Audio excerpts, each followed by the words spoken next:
Hello नमस्कार दोस्तों, आप सभी का स्वागत है आज की इस नए अपडेट के साथ आपके अपने यूट्यूब चैनल इंडिया एग्जामपुर के अंदर। दोस्तों, आज की इस वीडियो के अंदर अपने बात करने वाले हैं 1 अप्रैल 2025 से लागू होने वाले पेंशन योजना के अंदर 6 नए नियमों के बारे में। 1 अप्रैल से सामाजिक सुरक्षा पेंशन योजना के अंदर 6 बड़े बदलाव किए जाएंगे। इन बड़े बदलावों के बाद जो भी बुजुर्ग माताएं बहनें हैं, दिव्यांग भाई बहन हैं या विधवाएं महिलाएं हैं, उनके लिए जो पेंशन राशि है वो बढ़ाई जाएगी। आपकी जो ये नई पेंशन राशि है वो कितने रुपए बढ़ाई जाएगी, साथ ही जो आपकी 1 अप्रैल 2025 से 6 नए नियम लागू होंगे पेंशन योजना के अंदर। ये 6 नए नियम क्या हैं, कैसे लागू होंगे, इन 6 नए नियमों से आप जो बुजुर्ग महिलाएं, विधवा महिलाएं, दिव्यांग भाई बहन हैं, उनको मिलने वाली पेंशन राशि पे क्या फ़र्क पड़ने वाला है या क्या इफ़ेक्ट होने वाला है। साथ ही दोस्तों, आज की इस वीडियो में अपने बात करेंगे कि जो इन 6 नियमों के बाद कुछ लोगों की पेंशन है वो बंद हो जाएगी। कहीं आपकी पेंशन तो बंद नहीं हो रही है, आपकी पेंशन कैसे बंद होगी, कैसे बंद नहीं होगी। अगर आपकी पेंशन बंद हो चुकी है तो ये आपकी पेंशन दोबारा कैसे शुरू होगी, आप कैसे शुरू करवा सकते हैं। और आपको जो अब आने वाली 1 अप्रैल से बढ़ी हुई राशि है, क्योंकि लगभग सभी स्टेट्स के अंदर आपकी जो सामाजिक सुरक्षा पेंशन योजना की जो राशि है वो बढ़ा दी गई है, कितने रुपए बढ़ाई गई है, साथ ही जो आपको बढ़ी हुई राशि है वो कब से मिलना शुरू होगी। साथ ही आपके राजस्थान में, हरियाणा में, हिमाचल के अंदर, इन लगभग 3-4 स्टेट के अंदर आपकी जो 3 से 4 महीनों की जो बकाया पेंशन राशि चल रही है वो आपके खातों में कब तक डाली जाएगी, इसको लेकर के जो कंप्लीट अपडेट है उसके बारे में इस वीडियो में बात करने वाले हैं। जो भी मेरे दोस्त चैनल पे नए हैं, वीडियो को लाइक करके चैनल को सब्सक्राइब जरूर कर लें, ताकि आप सभी पेंशन योजना से जुड़ी हुई जो भी महत्वपूर्ण अपडेट होंगे उनसे जुड़े रहेंगे। साथ ही वीडियो को लाइक करने में कोई भी कंजूसी मत करें। इस वीडियो को अपने दोस्तों के साथ व्हाट्सएप पे, टेलीग्राम पे, ट्विटर पे, फेसबुक पे, सभी अपने जो सोशल मीडिया प्लेटफॉर्म है उन पे शेयर जरूर करें, ताकि पूरे देश के जो भी नागरिक हैं उन सभी को बिल्कुल सही अपडेट मिल सके। क्योंकि हमारा चैनल ही जाना जाता है बिल्कुल सही अपडेट के लिए। अपडेट में समय लग सकता है, लेकिन जो भी अपडेट मिलेगा वो बिल्कुल सही मिलेगा। इसलिए आप सही अपडेट पाने के लिए हमारे चैनल को सब्सक्राइब जरूर करें। और जहां से भी आप जो भी स्टेट से हमारी वीडियो को देख रहे हैं वो आप हमें कमेंट करके जरूर बताएं कि आप हमारी वीडियो को कहां से देख रहे हैं। एक प्यारा सा कमेंट जरूर करें अगर आपको वीडियो अच्छे लगे तो आइए दोस्तों, देखते हैं कि 1 अप्रैल 2025 से पूरे देश के अंदर, सभी स्टेट्स के अंदर पेंशन योजना को लेकर के क्या नए नियम है वो लागू होने वाले हैं। तो देखिए दोस्तों, 1 अप्रैल से पेंशन के नए नियम है वो लागू होंगे। वृद्धवा, विधवा और विकलांग पेंशन में होगा बड़ा बदलाव। पेंशन न्यू रूल 2025 के बारे में आज की इस वीडियो में अपने जानने वाले हैं।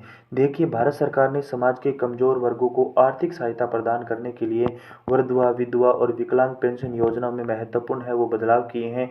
इन बदलावों का उद्देश्य है लाभार्थियों को अधिक वित्तीय सहायता देना और उनकी जीवन शैली को सुधारना है।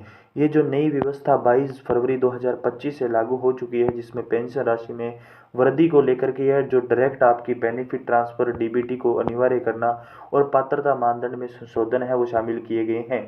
जो भी नए पेंशन लाभार्थी हैं या अपना पेंशन योजना के अंदर नाम ऐड करवाना चाहते हैं, उनको भी अगर पेंशन लेनी है आने वाले समय में, तो वो भी इस वीडियो को लास्ट तक जरूर देखें।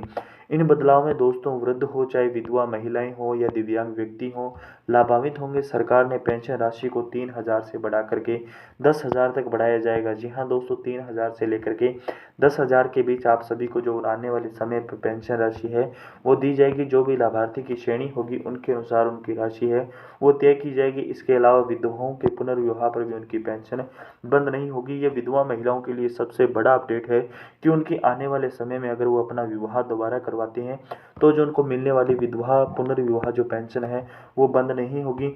इसके बाद देखिए कि जो न्यू रूल 2025 है उसका ओवरव्यू की बात करें तो पेंशन योजना का विवरण की जानकारी आज आपको देने वाले हैं।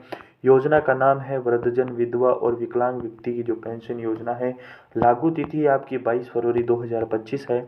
लाभार्थी होंगे वृद्ध महिलाएं, माताएं, बहनें हैं, विधवाएं, माता महिलाएं हैं। जो भी महिलाएं होंगी, विकलांग व्यक्ति इसके अंदर लाभार्थी होंगे।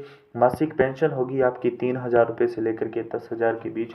जो भी आपके श्रेणी के हिसाब से लागू होगी वही पेंशन राशि आपको दी जाएगी। इसके लिए पात्रता की बात करें तो वृद्धजनों के लिए 60 वर्ष या उससे अधिक की जो आयु है वो रखी गई है। विधवा महिलाएं वो 18 वर्ष या उससे अधिक होनी चाहिए। दिव्यांग व्यक्ति 18 वर्ष या इससे अधिक होना जरूरी है। वार्षिक आय की बात करें, जो भी पेंशन योजना के लाभार्थी हैं या जो अपने इस लाभ में जुड़ना चाहते हैं तो उनकी कम से कम जो वार्षिक आय है वो 1 लाख से कम होनी चाहिए। 1 लाख से अधिक किसी की अगर वार्षिक आय है तो उनकी पेंशन बंद की जाएगी, और जो नए नाम ऐड करवाएंगे तो उनकी जो नए नाम है वो ऐड नहीं किए जाएंगे। आवेदन प्रक्रिया आप ऑनलाइन और ऑफलाइन दोनों माध्यम से नई पेंशन योजना के लिए जो आवेदन है वो कर सकते हैं। वित्तीय स्रोत होगा केंद्र सरकार और राज्य सरकार दोनों संयुक्त रूप से इनको योगदान करके जो राशि है वो देगी। देखिए, अब पेंशन योजना के अंदर जो मुख्य बदलाव है वो कौन कौन से बदलाव किए गए हैं। इन बदलाव का सीधा सा असर आपकी फैमिली, आपकी जो पेंशन योजना है या आपकी पेंशन योजना की राशि है उन पे होने वाला है। इन बदलाव का मुख्य उद्देश्य है पेंशन प्रणाली को अधिक जो पारदर्शी और लाभकारी बनाना। आइए इन बदलावों को अपने विस्तार से जानते हैं। देखिए, पेंशन राशि में वृद्धि। विधवा महिलाओं के लिए मासिक पेंशन राशि 3,000 से बढ़ा करके 6,000 रुपये है वो कर दी गई है कुछ स्टेट्स के अंदर। गंभीर रूप से दिव्यांग व्यक्तियों के लिए राशि है वो 10,000 रुपये प्रति माह तक भी बढ़ाई गई है। सीधा लाभ होगा हस्ताक्षर, मतलब आपकी डीबीटी है वो सभी लाभार्थियों को पेंशन की राशि उनके सीधे बैंक खाते में भेजी जाएगी। इससे भ्रष्टाचार कम होगा और पारदर्शिता है वो सुनिश्चित की जाएगी। अब पात्रता और मानदंड में संशोधन होगा। अब केवल वे लोग पात्र होंगे जिनकी वार्षिक पारिवारिक आय है वो 1 लाख रुपए से कम होगी। दिव्यांगतों की जो न्यूनतम सीमा है वो 40% कर दी गई है। जो पहले 60% दिव्यांगता होनी जरूरी थी, अब ये 40% है वो कर दी गई है। आवेदन प्रक्रिया में बहुत ज़्यादा सुधार किया गया है। ऑनलाइन आवेदन प्रक्रिया को सरल बनाया गया है। लाभार्थी अपने नज़दीकी पंचायत या नगर निगम कार्यालय में जाकर भी आवेदन है वो कर सकते हैं। इसके बाद देखिए कि डिजिटल भुगतान है वो अनिवार्यता कर दिया गया है। सभी पेंशन भोगी हैं उनके लिए डिजिटल भुगतान प्रणाली को अनिवार्य कर दी गई है। इससे समय में भुगतान भी सुनिश्चित होगा और नकद लेन देन की जरूरत भी खत्म हो जाएगी। मतलब कि जो डिजिटल भुगतान किया जाएगा, जो आपकी बकाया पेंशन चल रही है उसको लेकर के जो बकाया पेंशन है वो कम चलेगी। जो आपकी पेंशन है वो जल्दी से आप सभी के खातों में डाल दी जाएगी। इसके बाद देखिए कि पुनर्विवाह की स्थिति में जो भी विधवा महिलाएं अगर पुनर्विवाह करती है तो उनकी पेंशन अब बंद नहीं होगी। उनको विधवा जो पेंशन है वो मिलती रहेगी, जिससे क्या है ये कदम महिलाओं को एक नई शुरुआत करने में मदद देगा। अब पेंशन योजना के लाभ क्या हैं, इन बदलावों से लाभार्थियों को क्या क्या लाभ होंगे, क्या उनकी फैमिली और उनकी पेंशन राशि पे इफेक्ट है वो पड़ने वाला है। आर्थिक सुरक्षा दी जाएगी। बढ़ी हुई जो पेंशन राशि है वो लाभार्थी को आर्थिक सुरक्षा देगी, साथ ही पारदर्शिता होगी। इसके बाद बात करें कि सामाजिक समर्थन होगा। जैसे विधवा महिलाएं अगर पुनर्विवाह करती है तो उनकी जो सामाजिक सुरक्षा पेंशन है वो बंद नहीं होगी, जिससे सामाजिक समर्थन है उन महिलाओं को दिया जाएगा। वो ज़्यादा से ज़्यादा अपना जो सशक्तिकरण है या अपना विकास है वो कर सकेंगे। सरल आवेदन प्रक्रिया रहेगी। आप ऑनलाइन और ऑफलाइन दोनों आवेदन है वो कर सकते हैं। जो भी लाभार्थी की सुविधा होगी उस अनुसार जाकर के आप आवेदन है वो कर सकते हैं। अब पेंशन योजना के लिए आप आवेदन कैसे करें। आवेदन करने के लिए निम्नलिखित आपको चरणों का पालन करना पड़ेगा। आप ऑनलाइन आवेदन भी कर सकते हैं। राज्य सरकार की जो वेबसाइट है उस पर जाकर के आप ऑनलाइन आवेदन है वो कर सकते हैं। ऑफलाइन आवेदन करें तो आप अपने नज़दीकी जो भी पंचायत है, आपके नगर निगम कार्यालय है, वहाँ जाकर के आप ऑफलाइन आवेदन भी कर सकते हैं। अब आपको आवेदन करते समय कौन कौन से आवश्यक दस्तावेजों की जरूरत होगी, तो आपको आय प्रमाण पत्र की जरूरत होगी और आय प्रमाण पत्र आपकी 1 लाख वार्षिक आय से कम होना चाहिए। आयु प्रमाण पत्र आपको देना होगा। विकलांग व्यक्ति हैं तो उनको विकलांगता प्रमाण पत्र भी देना होगा। यदि विधवा जो आयु प्रमाण पत्र है वो ये वृद्धजनों को देना होगा। विकलांग प्रमाण पत्र है जो विकलांगता प्रमाण पत्र वालों को देना होगा। और विधवाएं जो महिलाएं हैं उनको जो अपने पति का जो डेथ सर्टिफिकेट है वो देना पड़ेगा, मतलब मृत्यु प्रमाण पत्र है वो आपको देना पड़ेगा। फार्म जमा करना होगा। भरा हुआ जो फार्म है वो आवश्यक दस्तावेज के साथ आपको ऑनलाइन अगर आप अप्लाई करते हैं तो आपको ऑनलाइन स्कैन करवाना पड़ेगा। अगर आप ऑफलाइन आवेदन कर सकते हैं तो अपने पंचायत या जो भी आपका नगर निगम कार्यालय है वहाँ जाकर के आप ऑफलाइन आवेदन है वो कर सकते हैं। अब पेंशन योजना के लिए क्या क्या पात्रता और मानदंड की जरूरत होगी, तो पात्रता मानदंड की बात करें तो आपकी जो वृद्धजन पेंशन है उनकी जो 60 वर्ष की आयु होना जरूरी है। चाहे वो 60 वर्ष के हों या 60 वर्ष से अधिक हों तो ही उनको वृद्धावस्था पेंशन है वो दी जाएगी। विधवा पेंशन है, आवेदन विधवा होनी चाहिए और उसकी आयु 18 वर्ष से अधिक है या 18 वर्ष या उससे अधिक होना चाहिए। दिव्यांग पेंशन है, आवेदन की जो विकलांगता है वो 40% होना चाहिए या उससे अधिक हो और उनकी आयु भी 18 वर्ष या उससे अधिक होनी चाहिए। वार्षिक आय की बात करें तो आपकी जो वार्षिक आय है वो 1 लाख रुपए से कम होनी चाहिए, तभी आपके जो नए नाम है वो जोड़े जाएंगे और आपको आने वाले समय में पेंशन है वो दी जाएगी। पेंशन योजना के लिए आवश्यक दस्तावेज हैं वो आपको बता दिया गया है कि आपका आय प्रमाण पत्र है, आपका आयु प्रमाण पत्र है, विकलांगता प्रमाण पत्र आपका लागू होगा तो दिया जाएगा। अगर आप विधवा हैं तो आपका आपके पति का जो आपका डेथ वारंट है या जिसे कह सकते हैं कि आप मृत्यु प्रमाण पत्र है वो आपको देना होगा। और जिस खाते के अंदर आप अपनी जो आय है या जो पेंशन है वो लेना चाहते हैं तो उसके अंदर आपके स्वयं की जो बैंक पासबुक है वो आपको देना होगा, आधार कार्ड आपका स्वयं का देना होगा, राशन कार्ड अगर आपके पास उपलब्ध हो तो ये भी आपको देना होगा। और जो पेंशन योजना को लेकर अक्सर जो ज़्यादा प्रश्न पूछे जाते हैं वो क्या है कि क्या विधवा पेंशन पुनर्विवाह के बाद में उनको मिलती रहेगी। जी हाँ, जो अगर विधवा महिलाएं अगर अपना पुनर्विवाह करती हैं तो भी उनको जो विधवा पेंशन है वो मिलती रहेगी। दिव्यांग पेंशन के लिए जो न्यूनतम विकलांगता है वो 60% से बढ़ा करके जो घटा करके 40% है वो कर दी गई है।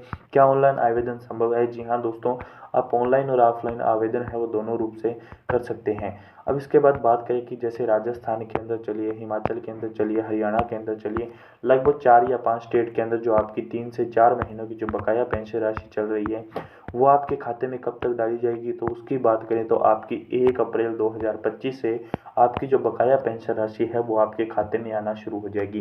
क्योंकि कुछ स्टेट्स के अंदर आपके यहाँ 31 मार्च जो आपके वार्षिक सत्यापन की लास्ट डेट है और उसके बाद जो भी डाटा है वो आपके स्टेट के वार्षिक सामाजिक सुरक्षा पेंशन है उसके विभाग को भेजी जाएगी। उसके बाद आपकी जो स्टेट का है वो फंड रिलीज किया जाएगा।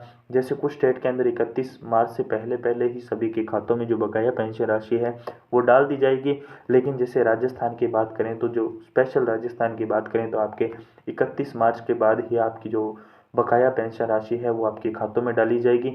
मतलब 1 अप्रैल से लेकर के 31 अप्रैल आपकी लास्ट डेट है। 31 अप्रैल तक आपके सभी के खातों में आपकी नवंबर, दिसंबर, जनवरी, फरवरी और मार्च का मंथ भी आपका ऐड हो जाएगा। इनकी जो बकाया पेंशन राशि है वो आपके खातों में डाल दी जाएगी। बाकी आपका इस वीडियो को देखने के बाद कोई भी पेंशन योजना को लेकर के डाउट है तो आप हमें कमेंट जरूर करें, आप अपना डाउट बताएं, आपको उस डाउट का या आपके क्वेश्चन का रिप्लाई है वो दिया जाएगा। अभी रिप्लाई आपको कमेंट में नहीं मिला तो नेक्स्ट आने वाली वीडियो में आपको कमेंट बिल्कुल आपको कमेंट शो करूंगा और उस कमेंट का रिप्लाई है वो आपको वीडियो के माध्यम से ही दे दिया जाएगा। दोस्तों, आप हमारी वीडियो पे कमेंट करके हमें ये ज़रूर बताएं कि आप हमारी वीडियो को कौन सी स्टेट से, कौन सी डिस्ट्रिक्ट से और कौन से गांव से देख रहे हैं, ताकि हमें भी पता चले कि आप हमें कहां कहां से प्यार दे रहे हैं। आपके प्यार से हमारा जो चैनल है एक विश्वसनीय चैनल है, एक बड़ा चैनल है वो बनता जा रहा है।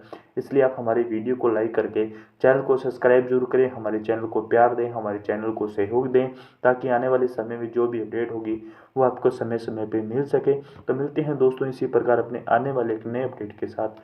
तब तक के लिए आप सभी दोस्तों को हमारी तरफ से जय हिंद, जय भारत, वंदे मातरम।